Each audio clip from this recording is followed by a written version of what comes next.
Assalamualaikum warahmatullahi wabarakatuh. Selamat siang kepada rekan-rekan karyawan dan para manajer yang saya hormati. Mari kita panjatkan puja dan puji syukur atas kehadirat Allah Subhanahu wa Ta'ala, karena hari ini kita masih diberi kesempatan untuk berkumpul sekaligus menjalani sebagian dari aktivitas kita.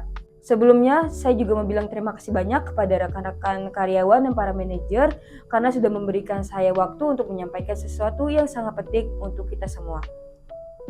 Hari ini saya menyampaikan tentang sebuah topik yang sangat penting namun seringkali terlupakan. Apa sih topiknya? Kesehatan mental dalam meningkatkan produktivitas di tempat kerja.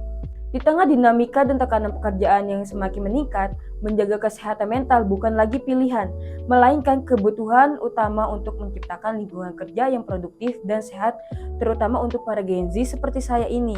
Pertama-tama, mari kita semua pahami apa sih itu kesehatan mental. Kesehatan mental adalah kondisi kesejahteraan di mana individu menyadari kemampuannya, mampu mengatasi stres sehari-hari, bekerja secara produktif, dan memberikan kontribusi positif bagi komunitasnya. Kesehatan mental yang baik memungkinkan kita untuk menjaga fokus, membuat keputusan tepat, dan berkolaborasi dengan efektif. Nah, sekarang mengapa kesehatan mental penting bagi produktif kerja? Dari data yang saya cari, saya menemukan data dari Organisasi Kesehatan Dunia yang bisa disebut WHO, menunjukkan bahwa gangguan kesehatan mental seperti depresi dan kecemasan menyebabkan hilangnya produktivitas global hingga 1 triliun US dollar setiap tahunnya. Di Indonesia sendiri, survei Kementerian Kesehatan menemukan bahwa 6% karyawan mengalami gejala depresi terkait tekanan kerja. Ini jelas menunjukkan dampak besar kesehatan mental terhadap kinerja dan kualitas hidup karyawan. Ketika seorang karyawan memiliki kesehatan mental yang baik, mereka cenderung lebih produktif, lebih aktif, dan lebih puas dengan pekerjaannya. Sebaliknya juga gitu, jika kesehatan mental diabaikan, tingkat stres meningkat, yang akhirnya menurunkan kualitas kerja dan menyebabkan absensi yang sangat lebih tinggi. Contoh nyata keberhasilan menerapkan program kesehatan mental di perusahaan adalah Unilever yang meluncurkan berbagai inisiatif untuk mendukung kesehatan mental karyawan. Program tersebut berhasil mengurangi absensi sehingga 30% dalam 1 tahun ini.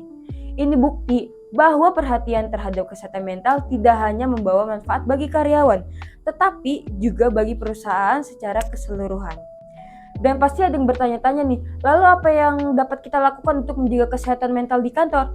Nah, aku punya ada beberapa langkah untuk kalian semua. 1. Menciptakan lingkungan kerja yang terbuka dan suportif sehingga karyawan merasa aman untuk menyampaikan masalahnya atau untuk menyampaikan sesuatu. 2. Memberikan pelatihan manajemen stres dan mindfulness.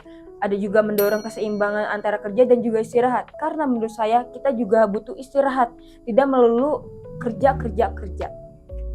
Dan yang terakhir ada menyediakan akses pelayanan konseling profesional. Mungkin dengan langkah-langkah tersebut, kita tidak hanya menjaga kesehatan mental individu, tapi juga meningkatkan produktivitas dan kualitas kerja secara keseluruhan. Mungkin hanya itu saja yang bisa saya sampaikan tentang pentingnya kesehatan mental di tempat kerja. Nah, mulai sekarang semoga kita semua dapat lebih sadar dan proaktif dalam menjaga kesehatan mental demi kesejahteraan bersama, terutama untuk diri kita sendiri. Mungkin hanya itu saja yang bisa saya sampaikan, kurang lebihnya mohon maaf. Terima kasih atas perhatiannya. Wassalamualaikum warahmatullahi wabarakatuh. Salam damai dari saya. Semoga kita semua sehat selalu. Dadah.